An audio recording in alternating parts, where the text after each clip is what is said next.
The Golden Spoon and a Secret Dream. The chime of cutlery against porcelain was Alara Sol's constant companion, the ever-present score to her life within the Golden Spoon.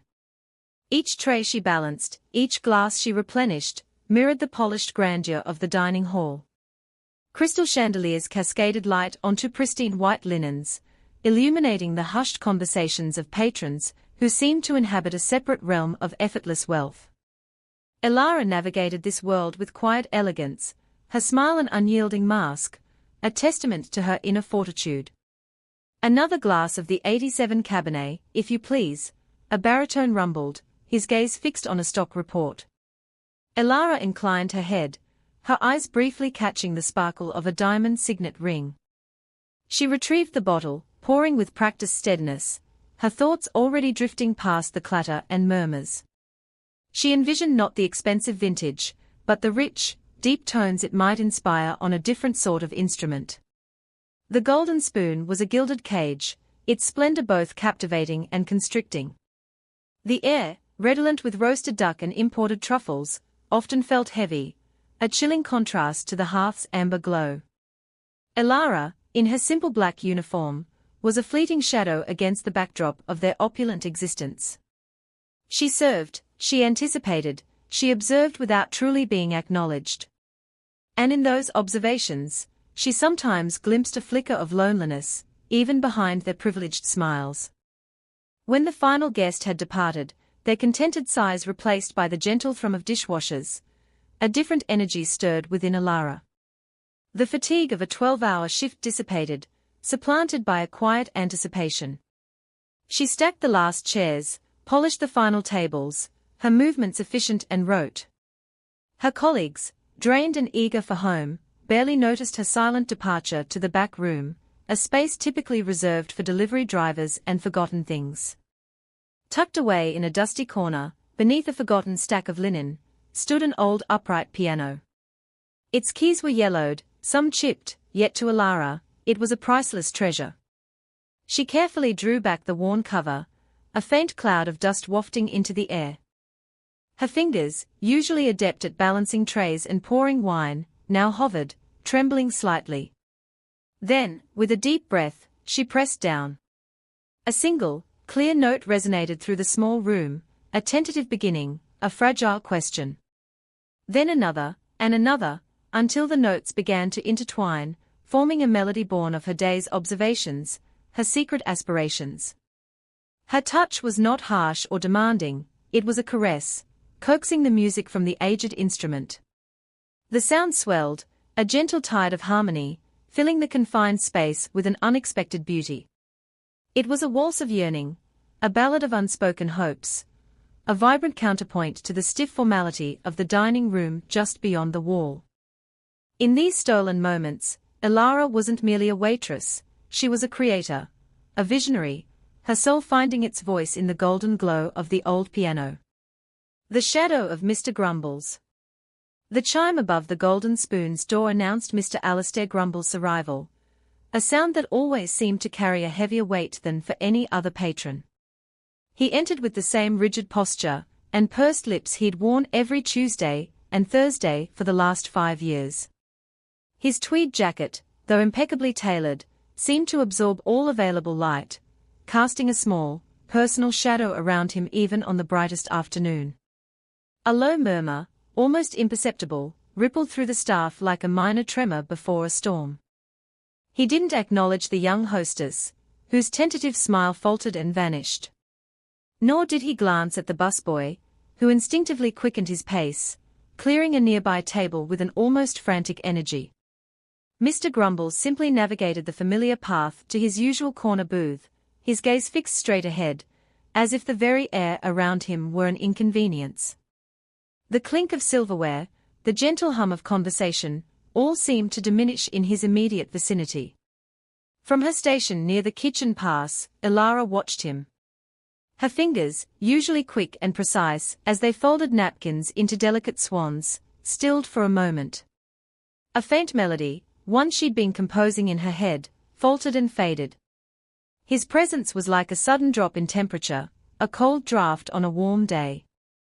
She felt the chill not just in the air, but in the quiet resignation that settled over her colleagues. There was a weariness in the way they moved, a silent agreement to endure rather than engage. Mr. Grumbles settled into his booth with a sigh that was more a pronouncement than an exhalation. He pulled a slim leather-bound book from his inner pocket, not bothering to open the menu. He knew it by heart, and any deviation from his usual order was an affront he rarely tolerated. Elara observed the sharp lines of his face, the deep-set eyes that seemed to miss nothing yet acknowledge even less. She wondered what it was like to carry such an impenetrable air, to walk through the world seemingly untouched by its myriad textures and sounds. A fleeting image of a lonely, barren landscape crossed her mind, a place where no music could flourish. She shook her head gently, dismissing the thought, and returned to her napkin swans, her movements now imbued with a renewed sense of purpose, a quiet defiance against the encroaching gloom. The faint echo of her melody, though silent to others, began to resurface in her thoughts, a stubborn bloom in a harsh environment. A glimpse and a mean idea. The golden spoon pulsed with an unusual frenzy that evening. Every table was occupied, the clatter of cutlery a relentless counterpoint to the murmur of conversation and the occasional burst of laughter. Elara moved through the organized chaos with the grace of a dancer, balancing trays laden with steaming dishes, her dark hair escaping its neat bun in wisps around her flushed face. She greeted regulars with a warm smile, apologized for slight delays with genuine regret, and deftly navigated the narrow aisles, her steps never faltering. Mr. Grumbles, ensconced in his usual corner booth, observed her with an almost predatory focus. He'd ordered his customary clam chowder, though he seemed more interested in dissecting Elara's movements than savoring his meal. His gaze, usually fixed on the distant horizon of his own thoughts, was sharp, unblinking. He watched as she leaned in to hear an elderly woman's request, the patient tilt of her head, the soft reassurance in her voice. He found himself annoyed by her unwavering pleasantness, a stark contrast to his own perpetually sour disposition. As Elara delivered a fresh pot of herbal tea to table 3, her path brought her momentarily past the grand piano that dominated the far end of the dining room. Its polished surface gleamed under the soft light, the keys a silent invitation. For a fleeting instant, Elara paused, her eyes lingering on the ivory and ebony. A subtle shift in her expression, a softening of her features, transformed her face from that of a busy waitress to a wistful dreamer. It was a look of deep, yearning appreciation, a silent dialogue with the instrument. She barely broke stride, but that brief, unguarded moment was enough. Mr. Grumbles, stirring his chowder with a slow, deliberate motion, caught the glimpse. He saw the way her fingers twitched almost imperceptibly, as if already tracing a melody. A flicker of something cold and calculating ignited in his eyes. A mean idea, sharp and unexpected, began to crystallize in his mind. He continued to watch Elara as she moved away, attending to another table, her brief vulnerability now hidden beneath her professional demeanor. A small, cruel smile played on his lips, a rare expression that promised mischief rather than mere grumpiness. He imagined the scene, the humiliation, the unexpected spectacle. It was, he thought, a truly excellent idea. He chuckled softly to himself, a sound like dry leaves rustling. The challenge. The clatter of cutlery and the murmur of conversation filled the gilded spoon, a symphony Elara usually found comforting. Tonight, however, it felt like a prelude to a storm. She navigated the tables, refilling water glasses, her mind half on the evening's specials, half on a half-forgotten melody. Then, a booming voice cut through the air, sharp as a cracked bell. "Well, well, if it isn't our little songbird." Mr. Grumbles, ensconced at his usual corner table with his equally boisterous companions, gestured grandly with a half-eaten breadstick. His eyes, usually just stern, now twinkled with a malicious glee. "I hear you've quite the talent, eh, Sol? A regular virtuoso, so I'm told." Elara froze, a pitcher of water tilting precariously in her hand. Her cheeks flushed a violent crimson. The sudden, unbidden attention felt like 1,000 tiny needles pricking her skin. She had always tried to be invisible, a quiet presence in the bustling restaurant, especially when Mr. Grumbles was around. His pronouncements were rarely compliments, and never without an ulterior motive. "Mr. Grumbles, I don't know what you mean," she stammered, her voice barely a whisper against the rising tide of his taunts. His friends, a trio of equally portly gentlemen, snickered, their faces crinkling into masks of amusement. One of them wiped a tear from his eye. The sound, like dry leaves skittering across pavement, made Ilara's stomach churn. The restaurant, which moments ago had buzzed with life, now fell into an unnerving silence. Every head had turned, every eye fixed on her. The warmth of the room suddenly felt suffocating. "Oh, don't be modest, girl."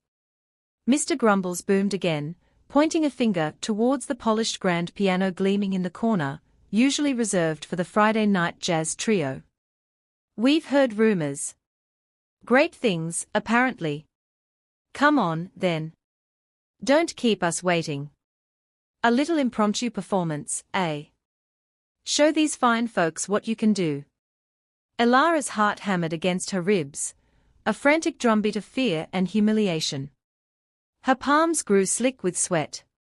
The spotlight, harsh and unwelcome, was entirely on her. She could feel the weight of every gaze, dissecting her, judging her. The melodic fragments that usually danced in her mind scattered, replaced by a cold dread. This wasn't just a request, it was a challenge, a public spectacle designed to entertain, and perhaps, to mock. She wanted to disappear, to melt into the ornate wallpaper, but Mr. Grumbles' expectant stare held her captive. Grandma's wisdom. The hushed anticipation in the grand ballroom was a tangible weight, pressing down on Ilara. Every gaze felt like a burning spotlight, pinning her to the polished floorboards. Her fingers, usually nimble and sure, now felt clumsy and cold. The gleaming black piano, an instrument she typically approached with reverence, now loomed like an executioner's block. She wanted nothing more than for the ornate rug beneath her feet to swallow her whole, to vanish from the judging eyes of Mr. Blackwood and his equally disdainful companions. A tremor ran through her, a familiar fear that always threatened to silence the music within her. Then, a warmth bloomed in her chest, a memory like a soft melody. She saw her grandmother's face, etched with lines of laughter and a wisdom that transcended words. Abuela Elena, with her gnarled hands that could coax life from the dry earth and stories from the silent stars, always knew how to find the song in everything. Ilara remembered a sun-drenched afternoon, the scent of lavender and freshly baked bread filling Abuela's tiny kitchen. Ilara, a girl of 7, had been struggling with a simple folk tune on a battered toy keyboard. Frustration had bubbled, tears welling. Abuela had knelt beside her, her eyes twinkling. "Music is magic, Mija," Abuela had whispered, her voice like wind chimes. "It's the language of the soul, a secret garden only you can tend. Don't let anyone tell you it's anything less." She had gently taken Ilara's small hands, guiding them to the keys. "Feel the notes, Ilara. Let them speak through you. They are your voice, your strength." The memory was a life raft, pulling her back from the edge of despair. Abuela's words, imbued with years of love and quiet resilience, resonated deep within her. "Your voice, your strength." The humiliation she felt now was a fleeting shadow compared to the deep, abiding joy music brought her. This wasn't about them, about their sneers or their cruel amusement. This was about Abuela, about the magic she'd instilled, about the secret garden that deserved to bloom. A slow breath filled Ilara's lungs, pushing out the fear, replacing it with something akin to defiance. Her shoulders, previously hunched in self-protection, subtly straightened. Her chin lifted a fraction. The clamor of her own anxieties began to fade, replaced by a nascent hum, a melody forming in the quiet chambers of her mind. She might be forced to play, but she would play on her own terms. To the keys. The clatter of cutlery, the murmur of polite conversation, the soft hum of the air conditioning, all of it faded into a distant echo as Alara began her slow, deliberate walk. Each step felt heavy, as if the plush carpet had transformed into quicksand, tugging at her heels. Her heart thumped a frantic rhythm against her ribs, a drumbeat that threatened to drown out all other sounds. She could feel the collective gaze of the patrons, a tangible weight on her shoulders, burning a path across the opulent dining room. She focused on the piano, a magnificent grand, gleaming under the soft spotlights. It sat like a dark, silent beast, waiting. The polished wood seemed to reflect the nervous flutter in her stomach, the tremor in her hands. Mr. Grumble's earlier sneer, his dismissive wave, still stung, yet a quiet resolve was beginning to bloom in her chest, pushing past the initial fear. This wasn't just about him anymore. This was about something deeper. The restaurant, usually a symphony of hushed indulgence, had fallen into an almost reverent silence. Forks paused halfway to mouths, wine glasses remained untouched. Every eye, from the couples celebrating anniversaries to the business tycoons sealing deals, was fixed on the young waitress in her crisp uniform, making her way to the heart of the room. The air crackled with a strange, expectant energy, a blend of curiosity and mild disbelief. Reaching the bench, Alara hesitated, her fingers brushing lightly against the cool, smooth keys. They felt alien, yet familiar, like a forgotten language suddenly remembered. Her breath hitched. Taking a deep, shuddering inhale, she let her shoulders relax just a fraction. She squeezed her eyes shut for a moment, picturing the melodies that lived within her, the ones she had hummed into existence in the quiet solitude of her tiny apartment. The world outside her eyelids dissolved, replaced by a vibrant landscape of notes and harmonies. When her eyes opened again, they held a flicker of something new, not just fear, but a nascent determination. Her hands, though still trembling slightly, settled onto the keys. The grand piano, once an imposing presence, now felt like an extension of herself, a vessel for the music that was about to pour out. A melody fills the room. Alara's breath hitched, a tiny tremor running through her, as she settled onto the worn piano bench. Her fingers, usually adept at balancing trays and polishing silverware, hovered uncertainly above the ivory keys. The taunts and snickers of the patrons, particularly Mr. Grumble's booming laughter, still echoed in the opulent room. A hot flush crept up her neck, but then a different sensation, a familiar warmth, spread through her fingertips. It was the whisper of a melody, a forgotten dream stirring to life. Slowly, tentatively, her right index finger descended. A single, clear note, pure and resonant, bloomed in the air. It was a fragile sound, almost swallowed by the clinking of cutlery and the murmur of conversations. But Alara didn't falter. Another finger followed, then another, her hands beginning to move with an instinctive grace that belied her earlier hesitation. The initial notes were soft, like the first hesitant drops of rain, building into a delicate cascade of sound. A waltz, melancholic yet hopeful, began to weave its spell.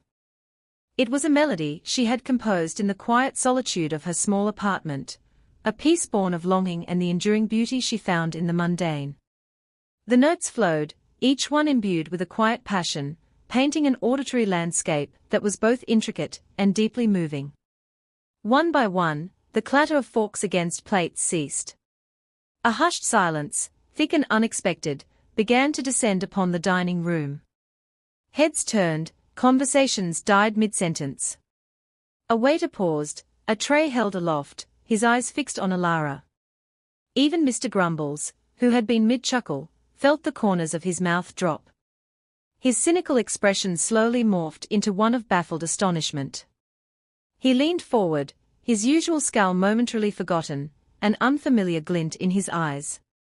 The melody swelled, gaining confidence, filling every corner of the grand room. It was a sound that defied expectations, a raw, undeniable talent emerging from the most unexpected source. The music wasn't just pleasant, it was soul-stirring, a powerful current that washed over the diners, stripping away their pretenses and their mocking amusement. Forks lay abandoned, drinks untouched. All that remained was the exquisite, undeniable music, and the collective, breathless silence of a room utterly captivated. The heart of the music. Elara's fingers, initially hesitant, now danced across the keys with an unexpected confidence. The initial shyness vanished, replaced by a radiant joy that lit up her usually reserved eyes. A smile, genuine and unforced, bloomed on her face as the melody took shape, a delicate waltz of notes that seemed to float on the air. She wasn't merely playing, she was breathing life into the music, each chord a brushstroke in a vibrant sonic painting. The sound began softly, a tender whisper, then swelled, gaining momentum and depth. It wasn't the boisterous, technically perfect pieces Mr. Grumbles often favored, but something far more intimate, more profoundly felt. It spoke of sun-drenched meadows and forgotten lullabies, of simple joys and quiet contemplation. The melody curved and soared, a narrative spun from ivory and felt, inviting everyone present to shed their cynicism and simply listen. The once chilly air in the grand hall seemed to warm, imbued with a gentle, almost magical glow. Listeners found themselves swaying imperceptibly, a shared wonder blossoming in their chests. Mr. Grumbles, who had leaned back in his chair with an air of smug anticipation, found his posture slowly changing. The critical arch of his brow softened, the hard line of his mouth relaxing into a slight, almost imperceptible curve. His initial smirk had vanished, replaced by an expression of unadulterated surprise. His eyes, usually narrowed in perpetual judgment, were now wide, fixed on Elara with an intensity that bordered on reverence. A faint flush crept up his neck, and for the first time in recent memory, he looked utterly disarmed. His jaw, for a moment, hung slightly agape, a silent testament to the unexpected power unfolding before him. He had anticipated a clumsy, perhaps even comical, display. He had been so terribly, wonderfully wrong. Elara, lost in the heart of the music, played on, unaware of the profound shift she was orchestrating. Each note was a piece of her soul, offered freely, generously. The final chords hung in the air, resonating long after her hands stilled, leaving behind not silence, but a lingering echo of beauty and a palpable sense of awe. Applause and a new beginning. The final, delicate arpeggio shimmered in the air, a silver thread slowly dissolving into silence. Elara's fingers hovered above the keys, a tremor running through her.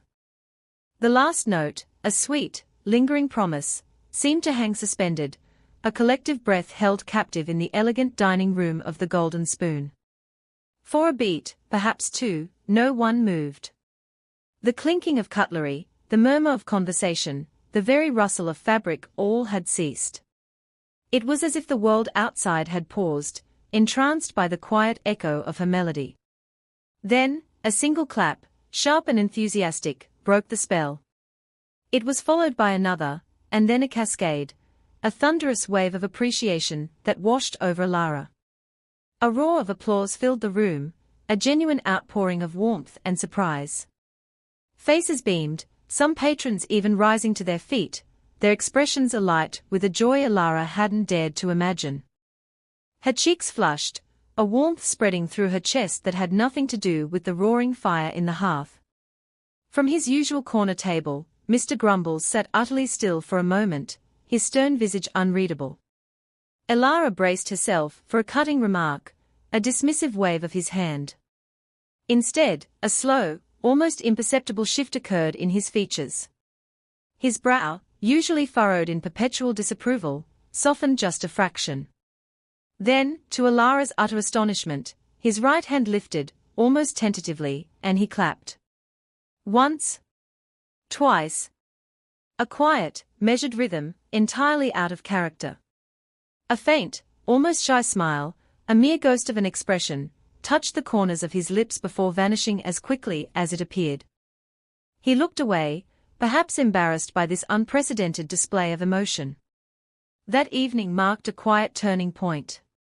The next week, and the weeks that followed, saw a subtle but profound change at the Golden Spoon. Guests, remembering Elara's impromptu performance, would occasionally inquire if she might play a tune. At first, she demurred, shy and uncertain, but the genuine encouragement from her colleagues and even, on rare occasions, a nod from Mr. Grumbles, spurred her on. Soon, Ilara found herself at the grand piano several evenings a week, her music becoming a gentle, comforting presence. Her melodies infused the restaurant with an unexpected warmth, a counterpoint to its usual formal elegance. Patrons lingered longer over their coffee, their conversations softened by the lilting notes. Mr. Grumbles, though he never made a direct request in front of others, would sometimes catch Ilara's eye as she passed his table. A subtle dip of his chin, a barely audible grumble, and she knew what he wanted. She would then play the haunting, beautiful song that had first silenced the room, a quiet understanding passing between the gruff proprietor and his gifted waitress. The Golden Spoon, once merely a place of fine dining, was slowly becoming a home for beautiful sounds.